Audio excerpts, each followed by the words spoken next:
Assalamualaikum warahmatullahi wabarakatuh. Sahabat guru penggerak, pada kesempatan ini saya Murjoko, calon guru penggerak angkatan 6 dari SMA Negeri 1 Karangintan Kabupaten Banjar, Kalimantan Selatan, akan memaparkan demonstrasi kontekstual pada modul 3.1 tentang pengambilan keputusan berbasis nilai-nilai kebajikan sebagai pemimpin. Pada bagian ini, tujuan khusus yang ingin dicapai adalah melakukan suatu analisis atas penerapan proses pengambilan keputusan berdasarkan pengetahuan yang telah saya pelajari tentang berbagai paradigma, prinsip, serta pengambilan dan pengujian keputusan di satuan pendidikan saya dan sekolah lain. Bentuk kegiatan pada demonstrasi kontekstual modul ini adalah dengan mengadakan wawancara dengan pimpinan atau kepala sekolah tentang praktik pengambilan keputusan.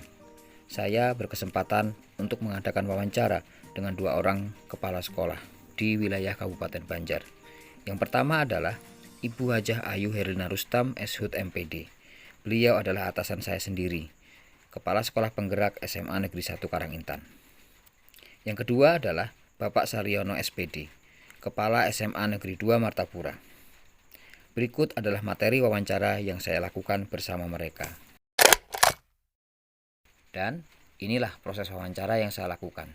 Yuk kita simak bersama-sama.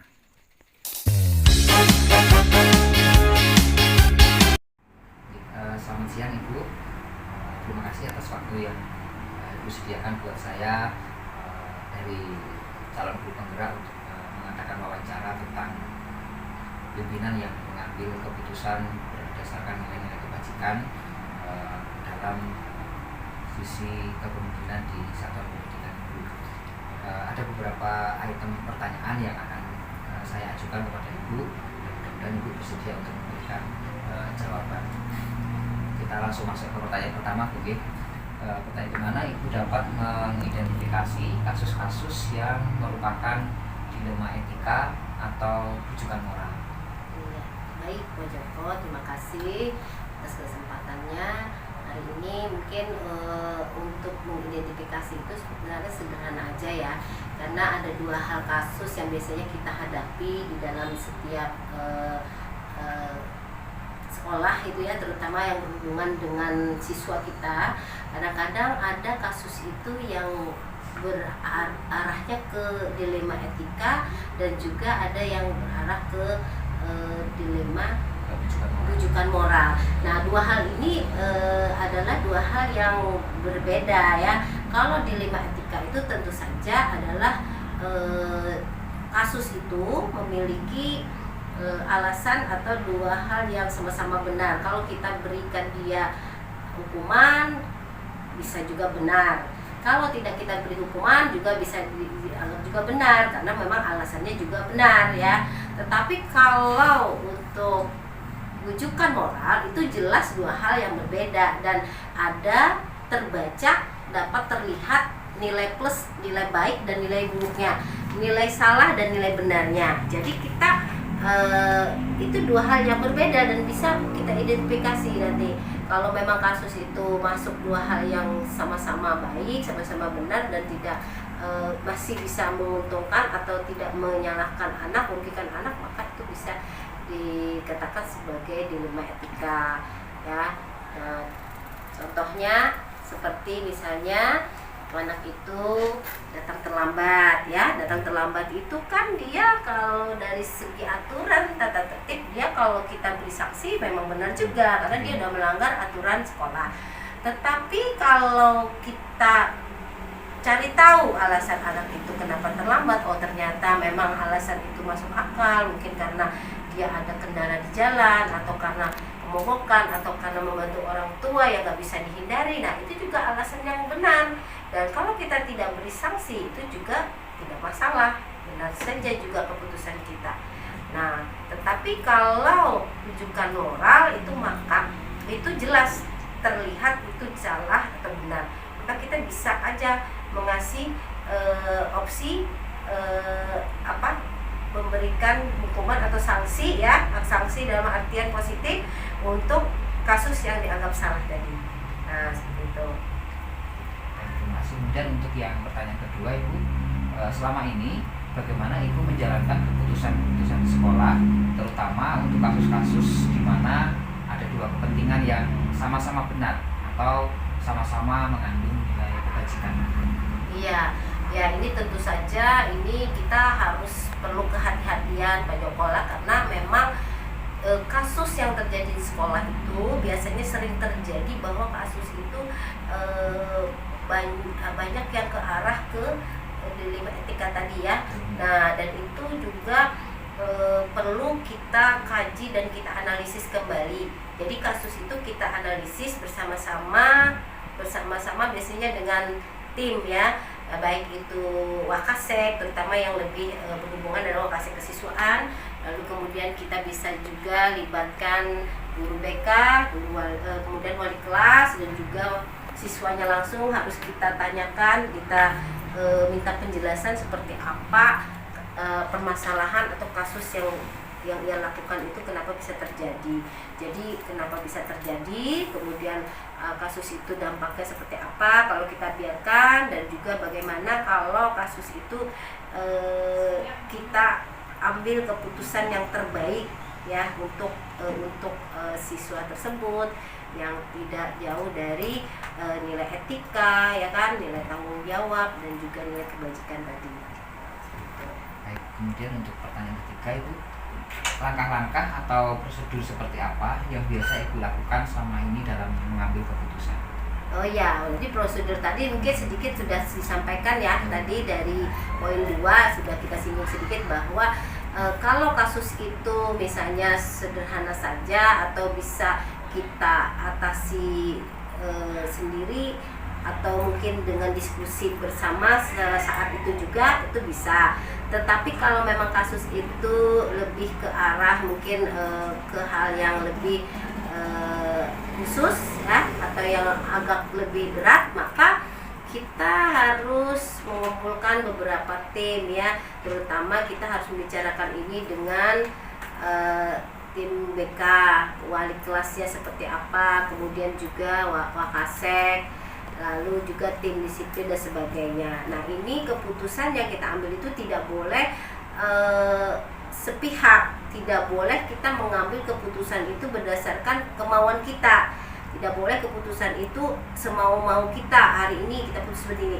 Tapi keputusan itu betul-betul keputusan yang matang, keputusan yang sudah melihat berbagai pertimbangan, keputusan yang sudah sesuai analisis yang kita diskusikan, yang kita pertimbangkan, agar tadi kembali lagi keputusan itu betul-betul keputusan yang terbaik dan berdampak positif baik bagi siswa maupun bagi sekolah.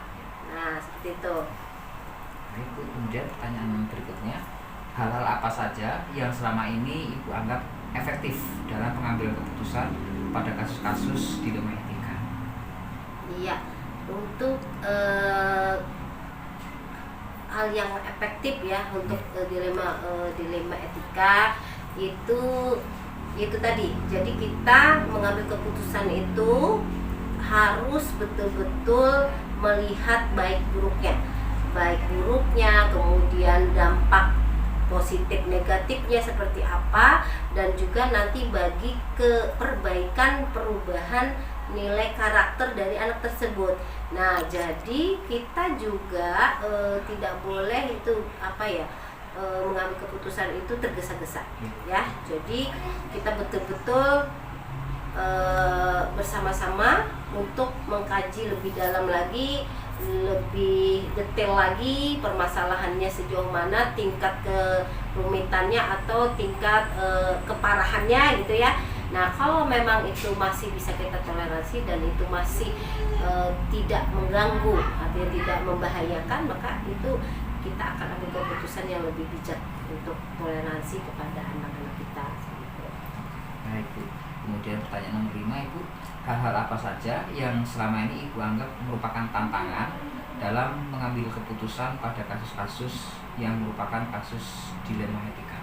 Iya, kalau tantangan itu pasti banyak ya Pak Joko, apalagi kita menghadapi ratusan siswa ya, kita menghadapi ratusan siswa dan juga semua yang dihadapi menghadapi anak itu kasus yang sudah kita lihat dan kita analisis itu bermacam-macam, tidak satu poin saja, ada beberapa hal yang memang itu adalah bagian dari permasalahan yang dihadapi anak. Nah, oleh karena itu kalau tantangannya jelas, kita pertama kita harus mengambil keputusan itu yang betul-betul bijaksana ya, tidak membahayakan, tidak merugikan anak, tidak merugikan sekolah. Nah, otomatis kita juga tadi harus melihat sedetil mungkin bagaimana kasus itu dan bagaimana dampak bagi itu tadi perbaikan etika anak dan juga perbaikan moral anak ya.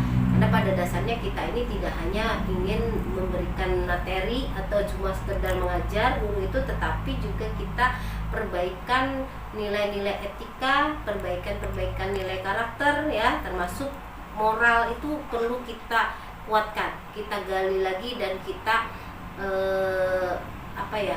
kita buat itu menjadi suatu tujuan kita dalam melakukan perbaikan, terutama perbaikan pendidikan di sekolah ya.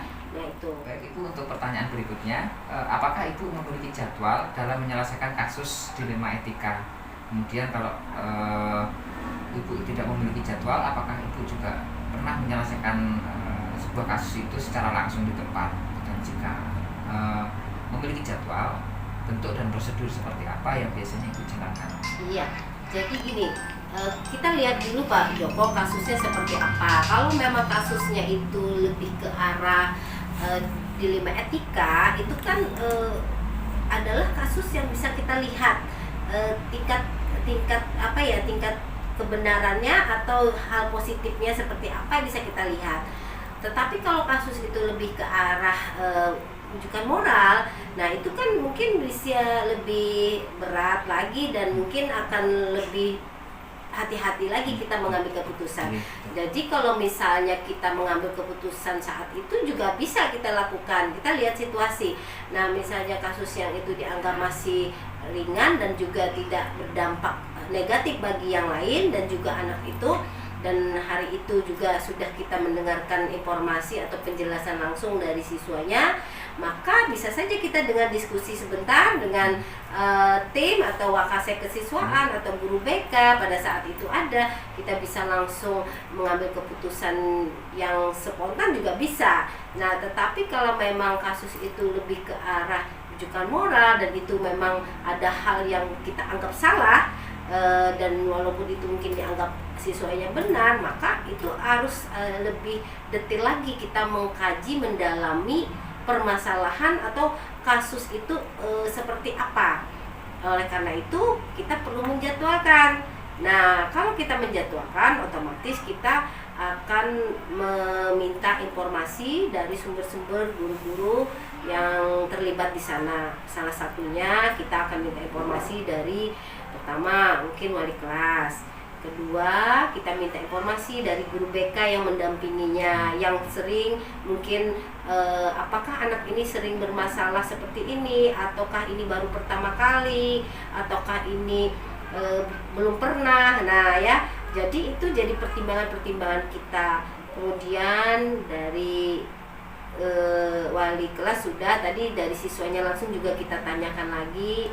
Kemudian juga kalau perlu kita memanggil orang tua ya untuk meminta keterangan agar informasi yang didapat itu ternyata benar sama apa yang disampaikan oleh siswa ya. Jadi kita juga tidak menduga-duga sehingga nanti keputusan kita salah ya. Termasuk juga nanti kita akan melibatkan mungkin teman-temannya, mana tahu kita bisa mengkaji informasi dari teman-teman di sekitarnya yang mungkin dekat atau teman sekelasnya dan sebagainya. Nah itu harus kita jadwalkan.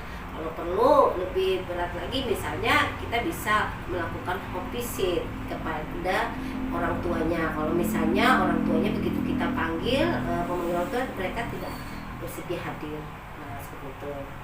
Baik Bu, kemudian untuk berikutnya, adakah seseorang atau faktor-faktor yang selama ini dapat mempermudah atau membantu ibu dalam pengambilan sebuah keputusan yang memiliki nilai dilema etika?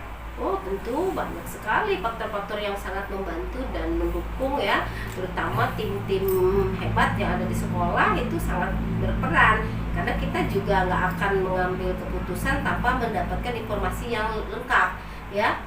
Dan yang banyak terlibat dengan siswa ini adalah guru-guru mata pelajaran, guru wali kelas, kemudian guru BK ya kan.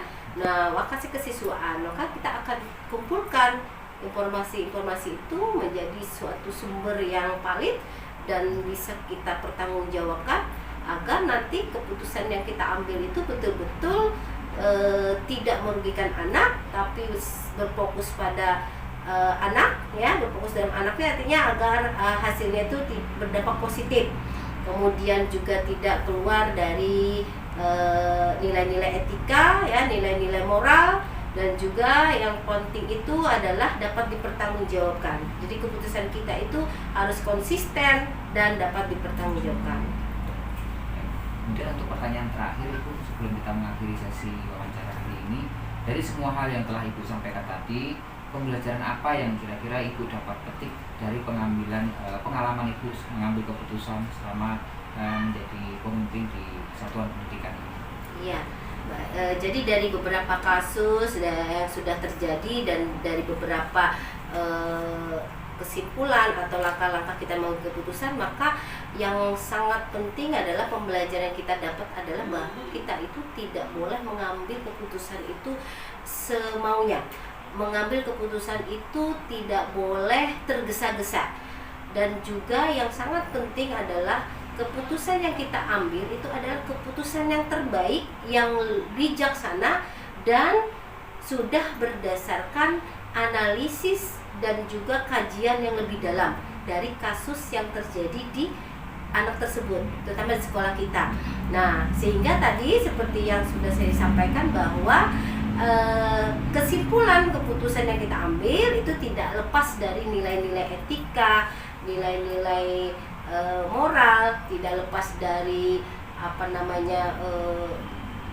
kepentingan siswa ya, dan juga harus bertanggung jawab, artinya kita konsisten dan itu betul-betul menghasilkan perbaikan ya, perbaikan dan bermanfaat bagi sekolah, terutama untuk nanti mungkin tujuan sekolah ya, baik itu jangka pendek, jangka menengah maupun jangka panjang. Jadi ini betul-betul akan menjadikan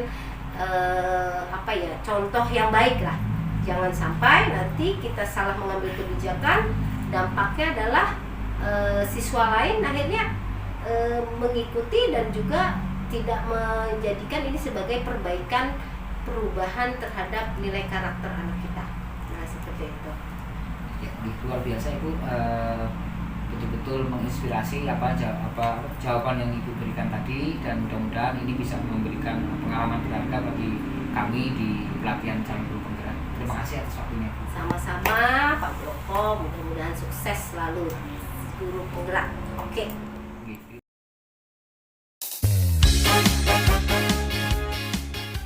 Assalamualaikum warahmatullahi wabarakatuh. Waalaikumsalam warahmatullahi wabarakatuh. Selamat sore Pak Saryono. Ya. Ini saya Mojoko, calon guru penggerak dari SMA Negeri 1 Kalimantan, angkatan ke-6. Hari ini saya bermaksud untuk meminta waktu Bapak untuk mengadakan wawancara tentang pengambilan keputusan yang berasaskan nilai-nilai kebajikan sebagai seorang pemimpin. Dan mungkin ada beberapa pertanyaan yang nanti akan saya ajukan, dan mudah-mudahan Pak Saryono berkenan untuk memberikan jawaban yang menurut Bapak terjadi secara faktual di satuan pendidikan yang Bapak pimpin saat ini. Ya, silakan. Mungkin dari pertanyaan pertama Pak Nggih. Yang pertama, selama ini bagaimana Bapak dapat mengidentifikasi kasus-kasus yang merupakan dilema etika atau kasus itu merupakan kasus yang pengambilan keputusannya adalah rujukan moral? Untuk mengidentifikasi kasus-kasus peserta didik itu ada beberapa unsur yang terlibat. Di antaranya adalah yang pertama itu bapak dan wali kelas, yang kedua guru bimbingan konseling.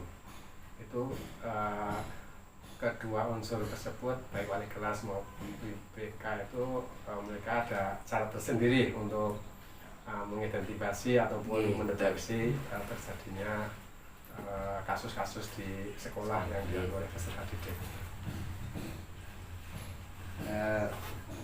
Kita ke pertanyaan kedua, Pak Ngir. Dan kemudian Pak, selama ini bagaimana Bapak menjalankan keputusan di sekolah, terutama untuk kasus-kasus di mana di situ ada kepentingan yang sama-sama benar atau di situ mengandung nilai-nilai kebajikan? Ketika Bapak sedang menghadapi sebuah kasus di sekolah, kemudian Bapak harus membuat keputusan. Nah, bagaimana Bapak menjalankan keputusan ini sehingga keputusan Bapak itu memiliki nilai yang sama-sama benar atau mengandung nilai yang memiliki nilai-nilai kebajikan? Ya, untuk kasus-kasus peserta didik itu kan banyak dan bervariasi. Nah, untuk kasus-kasus yang ringan itu cukup diselesaikan sampai wali kelas dan guru BK. Artinya tidak sampai melibatkan orang tua siswa, Pak. Ya, itu yang ringan. Tapi untuk kasus-kasus yang dirasa cukup berat itu kami mengadakan istilahnya konferensi kasus yang melibatkan wali kelas dan beberapa guru, wakil kepala sekolah dan juga guru BK untuk mengambil keputusan kasus-kasus yang dirasa itu cukup berat. Ini contohnya? Kalau Bapak berkenan, boleh silakan. Ya, yang pernah kami lakukan kasus dari tuduhan masyarakat bahwa ada siswa kami yang melakukan istilahnya itu kegiatan ataupun pergaulan yang tidak sesuai dengan etika masyarakat. Itu tuduhan tersebut bahkan sampai disampaikan ke Kepala Dinas Pendidikan dan Kebudayaan. Itu yang saya rasa kasusnya yang cukup besar karena menyangkut masyarakat dan yang menyampaikan tuduhan itu adalah tokoh penting di masyarakat Kalsel. Misalnya kalau ya semacam LSM. Nah, itu sehingga kami tahu kasus ini bahkan dari dinas terlebih dahulu menelpon kami. Pihak sekolah, Pak? Ya, pihak sekolah. Waktu itu kami masih MKKS. Tapi karena ini setelah kami terima telepon, saya langsung menginstruksikan kepada guru BK untuk menindaklanjuti ataupun menyelidikinya. Itu sebenarnya. Nah, dengan waktu yang singkat kami mengirim guru BK untuk menyelidiki kebenaran atas aduan itu, sehingga kami setelah yang kami utus itu melakukan penyelidikan kembali, ternyata kejadian ini tidak seperti apa yang dituduhkan, karena selama kami memimpin itu kan tidak pernah ada kejadian itu laporan-laporan dari masyarakat yang berkaitan dengan tingkah laku peserta didik kami. Itu kan tapi setelah diselidiki ternyata lain maksud dari aduan tersebut, itu berkaitan dengan masalah pribadi. Nah, sehingga langsung istilahnya itu untuk menyelesaikan supaya nama baik sekolah terjaga, nama baik peserta didik terjaga, kami langsung mengumpulkan, bahkan mengundang orang tua siswa yang bersangkutan, tokoh masyarakat sekitar, ketua RT-nya, ya. Nah, kemudian wali kelas BK, kemudian tetangga yang ditempati anak. Nah dari situ terbukti bahwa tidak ada kejadian seperti yang dituduhkan. Nah sehingga kalau sesuai dengan tuduhan itu kan yang menuduh itu menginginkan anak itu dikeluarkan dari sekolah itu. Nah kan sekolah kan punya aturan tersendiri untuk mengeluarkan itu tidak semudah itu. Nah, sehingga setelah kami mengumpulkan daya dukung ataupun bukti dari masyarakat sekitar dan juga dari sumber-sumber yang bersangkutan dan sebagainya, kami membuat istilahnya sanggahan ke dinas karena surat itu ke dinas. Ya. Nah dari situ dinas bisa memahami, artinya sebelum kejadian ini mengumumkan benar, itu sudah bisa ditangkal lah, ditangkis karena tadi laporan yang cukup kami langsung segera menindaklanjuti dari laporan aduan masyarakat ini, dan bahkan masyarakat yang ketempatan itu merasa dirugikan karena itu mengatasnamakan masyarakat, karena menuduh kami sekolah, merasa mereka ingin menempuh jalur hukum kepada yang mengadu tadi, tetapi istilahnya dari pihak dinas menyarankan jangan, nanti malah melebar, melebar kan artinya, terus kalau melebar berarti otomatis nanti kan nama sekolah terbawa-bawa juga, sehingga kami mengambil keputusan, kami meminta supaya masyarakat sekitar itu stop saja sampai di sini, jangan dilanjutkan. Nah kemudian anak yang bersangkutan tetap untuk belajar di seorang kedua Makapura, ya, tanpa menghiraukan dari isu kasus yang dikemukakan itu, ya, karena itu istilahnya kasus ini adalah urusan pribadi antara yang mengadu dengan pihak keluarga yang diadukan itu, jadi bukan urusan sekolah. Tapi selesai sebenarnya. Berarti keputusan sekolah dalam menghadapi kasus ini adalah ini Pak, tidak melanjutkan kesalahpahaman ini ke jalur hukum ya, kan tadi supaya untuk menjaga nama baik semua pihak, baik pihak yang dituduhkan maupun pihak sekolah maupun pihak yang sebenarnya kalau dilanjutkan bisa kena pencemaran nama baik. Tapi kami lebih memilih untuk cara-cara yang lebih bijak, supaya jangan mengenai semua pihak terdampak gitu.